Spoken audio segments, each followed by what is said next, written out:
නපුරු හදක අතරමං වූ මුවැත්තිය වස්සානයේ ප්‍රේමයක්. 11 වෙනි කොටස.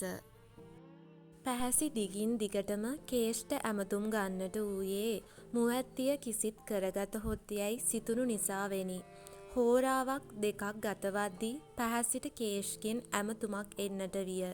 ඈ ඉක්මනින් දුරකථනයට පිළිතුරු දුන්නාය. අයියෝ මල්ලි, මොකද අනේ මෙච්චර වෙලා කරේ? මං කීයේ ඉඳන්ද ගත්තේ?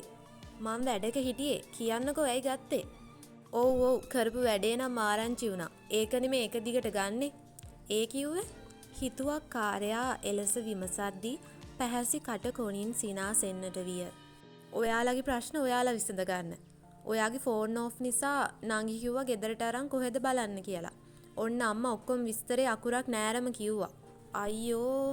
අයියෝ නෙවෙයි. කෙල්ල අඬ අඬාම කාමරයට ගිහින් දොර වහගත්ත පාර දොර අරින්නේ නෑ. දැන් පැය 2ක් විතර. මට සද්දෙට කෑ ගහන්න බෑනේ. ගෙදර මිනිස්සු නිදි. තාත්තවත් ඇහැරුණොත් ආය අවුලක්. ඔයා පොඩ්ඩක් බලන්න. හා මම බලන්නම්.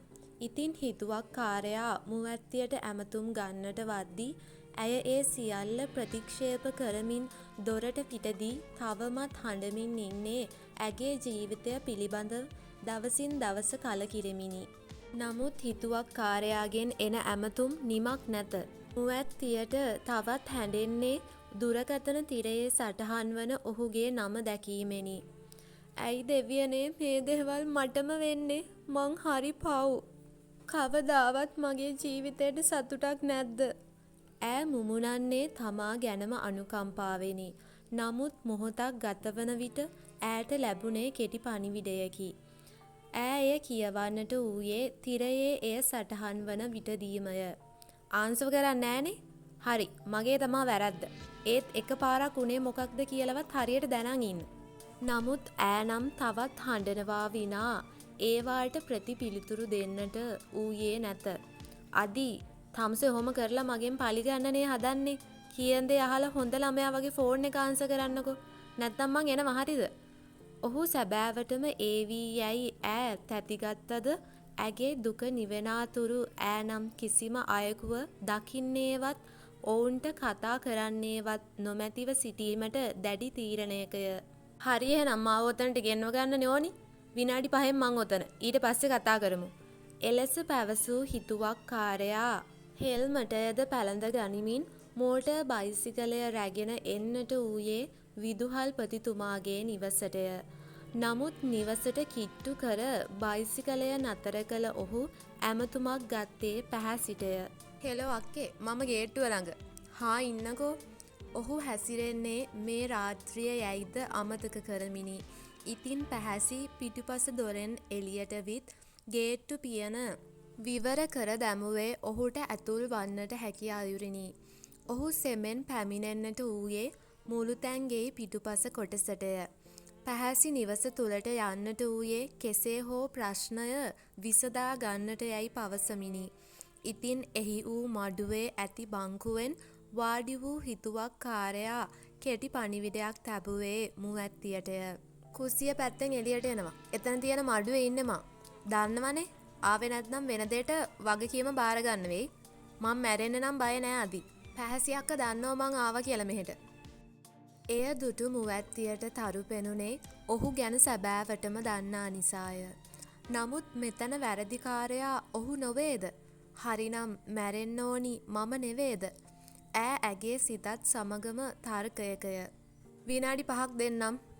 ඉතින් මුවැත්තිය නාසයත් ඉහළට අදින ගමන්ම දොර විවර කළත් එහි ඌයේ පැහැසිය. බය වෙන්න එපා. රණ්ඩු නොවී වෙලා තියෙන මොකක්ද බලන්නකෝ හොඳද? මං නැගිටලා ඉන්නේ, ඕනි වුණොත් කතා කරන්න.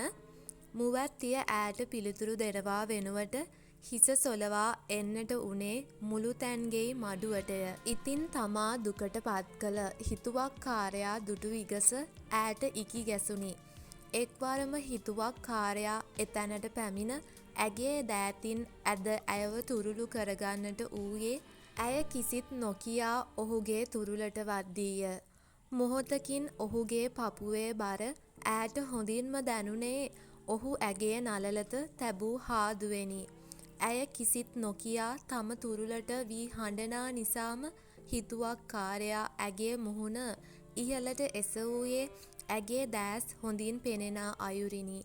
නමුත් කඳුළු පිරී ඇති මුවැත්තියගේ දෑස් දුටු විට ඔහුට තමා ගැනම කෝපයක් දැනුනේ තමා ඒ කඳුළු වලට වගකිව යුතු නිසාය. කෝ අඬන්නේ නැතුව ඉන්නදී මේ කඳුළු තමුස හිතනවට වඩා මට රිද්දනවා. එන්න මෙතනින් ඉඳගන්නකෝ. මං උණු දෙය කියන්න. හිතුවක්කාරයා ඇගේ කඳුළු පිසලමින් පවසා ඈව වාඩි කෙරෙව්වේ එහි වූ බංකුවෙනි. මං කලින් කිව්වනේ ගෙදරින් මට කෙල්ලෙකුව ප්‍රපෝස් කරලා කියලා. අද එයාගේ බර්ත්ඩේ එක. තාත්තගේ කීමට ගියේ අදී. අනික එහෙම කොහෙවත් ගියා නෙවේ. කෑම කෑවා විතරයි. ඒවා අසන ගමන්ම ඈ බලා ඉන්නේ ඈතින් පේන ගස්වල අතු සුළඟට සෙලවෙන අයුරුයි. නමුත් ඈ කිසිවක් කතා නොකළාය. මන් දිහා බලන්න තරහද මං එක්ක. හරි තමුසෙට බය මං අර කොහෙවත් ඉන්න කෙල්ලෙක්ව බඳී කියලානේ. මං ඒකට විසඳුමක් දෙන්නම්. දැන් මොන හරි කියනවකෝ අදී. තමුසෙ ඔහොම ඉන්න එක සෙට් නෑ මට. එවර ඈ දෑස් විශාල කරමින් ඔහු දෙස බැලුවාය. මං හරි පව් කේෂ්. ඈට කියාගත හැකි වූයේ එපමණකි. කඳුළු කැට කඩා හැලෙන්නට වුණේ අවසරයකින් තොරවමය. ඇහුණද? මං තමුසෙට ආදරෙයි. මගේ හිතේ තමුසෙට තියෙන තැන කාටවත් ගන්නත් බෑ දෙන්නෙත් නෑ. හිතුවක්කාරයා පවසන්නේ ඇගේ මුහුණ දෝතින්ම ගෙන දෙතොල් සිප ගනිමිනි. ටික වේලාවක් ඈ හිතුවක්කාරයාගේ උරහිසින් හිස තබා සිටියේ ඇගේ දුක මදක් හෝ තුනී වන තුරුය.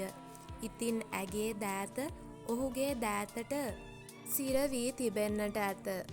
කේෂ් මං යන්නම් ඇතුළට. ඔයා පරිස්සමෙන් යන්න.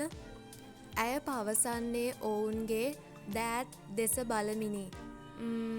හෙට ඉස්කූල්නේ යන්න. මේ අහන්න අදී. හෙට ඉඳන් මගේ බිස්නස් එකේ වැඩ පටන් ගන්නවා මං.